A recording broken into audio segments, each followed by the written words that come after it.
قرآن شریف اگر الماری یا ہاتھ سے چھوٹ کر زمین پہ گر جائے تو کیا کرنا چاہیے؟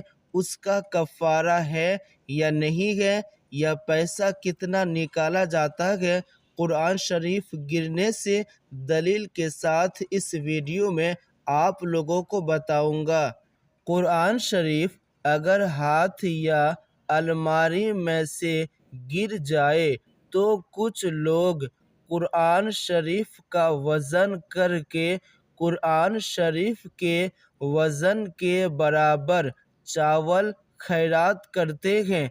یعنی کچھ لوگ یہ سوچتے ہیں کہ قرآن شریف اگر ہاتھ سے گر جائے یا پھر الماری وغیرہ سے گر جائے تو قرآن شریف کے وزن کے برابر چاول خیرات یعنی صدقہ کرنا چاہیے، یہ خیال کرتے ہیں، جبکہ یہ غلط فہمی ہے، ایسا کچھ نہیں ہے۔ قرآن شریف جان بوجھ کر گرا دینا یا پھینک دینا یہ تو بہت ہی زیادہ برا کام ہے، لیکن کسی بھی مسلمان سے ایسا امید نہیں کی جا سکتی ہے کہ وہ ایسا کرے گا۔ یعنی ایسا ہو نہیں سکتا کہ کوئی مسلمان ہو اور مسلمان اس قرآن کو اتنے محبت سے رکھتے ہیں تو کبھی اس کی امید نہیں کی جا سکتی ہے کہ کوئی مسلمان قرآن شریف کو جان بوجھ کر گرا دے، اور جو توہین کے لیے ایسا کرے گا تو وہ کافر ہو جائے گا۔ یعنی اگر کوئی قرآن شریف کی توہین کے لیے قرآن شریف گرا دے یا پھینک دے تو وہ آدمی، وہ مسلمان پھر کافر ہو جائے گا۔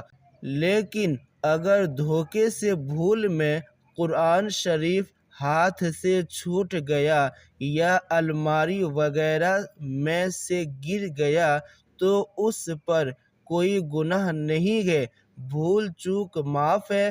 لیکن پھر بھی اگر کوئی خیرات کچھ راہ خدا میں خرچ کر دے تو یہ اچھی بات ہے اور نہایت مناسب و بہتر ہے، لیکن قرآن کو وزن کر کے اور قرآن کے وزن کے برابر اناج یا چاول وغیرہ خیرات کرنا اور یہ کفارہ ہے، یہ سمجھنا بالکل ہی غلط ہے، اور یہ ایک غلط فہمی ہے۔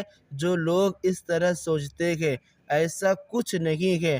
تو اس سے معلوم یہ ہوا کہ قرآن شریف اگر ہاتھ یا الماری سے بھول کر غلطی سے گر جائے تو کوئی کفارہ نہیں ہے، لیکن اگر صدقہ یا خیرات کرنا چاہے تو یہ اچھی بات ہے۔ لیکن اگر نہیں بھی کرنا چاہے تو ایسا نہیں ہے کہ آدمی گنہگار ہو جائے گا، بلکہ آدمی گنہگار نہیں ہوگا کیونکہ بھول کر گرا ہے، اور نیکسٹ ٹائم ان کو دھیان دینا چاہیے کہ ایسی جگہ پہ قرآن شریف نہ رکھے کہ قرآن شریف زمین پہ گر جائے۔ دلیل کے لیے اس ویڈیو کے اسکرین شاٹ میں دیکھیں اور مزید معلومات کے لیے ڈسکرپشن کو چیک کر لیں۔